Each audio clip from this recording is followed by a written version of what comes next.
വീട്ടിൽ സുഖമായിട്ട് കിടന്ന് ഉറങ്ങുമ്പോൾ ഒറ്റ മൈൻഡ് വിളിക്കും. ഒന്നും നോക്കിയില്ല, ചെരുപ്പിട്ടാണ് ഇറങ്ങി. അപ്പൊ ഇതാണെന്ന് നമ്മളെ പോണ വണ്ടി. അവൻ ചെയ്യുന്നതൊന്നും അവന്റെ വണ്ടിയാണ്, പക്ഷെ അവന്റെ വണ്ടിയല്ല. നമ്മളാളെ പിന്നെ വണ്ടി കണ്ട് ചാടിയാണ് കയറിയിരുന്നു. എല്ലാവരും ചിരിച്ചിട്ട് വണ്ടി കയറണം. അപ്പൊ ഞാനും അങ്ങോട്ട് ചിരിച്ചിട്ടാണ് കയറി. പിന്നീട് എന്നെ ചതി മനസ്സിലായത്. വണ്ടി പിന്നെയാണ്, പക്ഷെ കഴിഞ്ഞ ആഴ്ച ലൈസൻസ് കിട്ടി കൊണ്ട് ആ പവറിലാണ് ആ വണ്ടി ഓടിക്കുന്നത്. അപ്പോഴേക്കും ഡാഷ് ബോർഡിൽ നിന്ന് ഏതോ കാലത്ത് കിട്ടിയ മുട്ടയെടുത്ത് ഒന്ന് വിളിക്കുന്ന ബംഗാളി. അതാണ് ചോദിച്ചു തരൂല്ല, അത് അങ്ങനത്തെ ഒരു പേര്. പിന്നൊന്നും നോക്കില്ല, നേരെ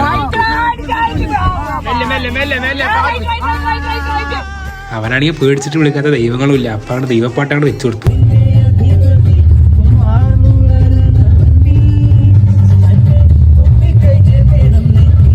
പിന്നെ ഇവനെ കണ്ടപ്പോ ഒന്നും കളിച്ചാറില്ലായി.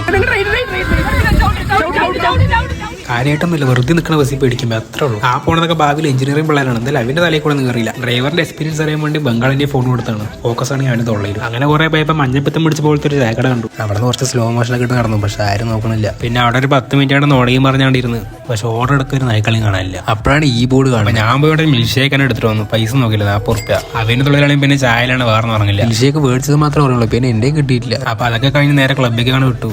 അവിടെയാണ് ഈ അന്താരാഷ്ട്ര ചർച്ച. ലാസ്റ്റ് അങ്ങനെ എല്ലാം കഴിഞ്ഞാണ് വീടെത്തി. അപ്പൊ ശരി.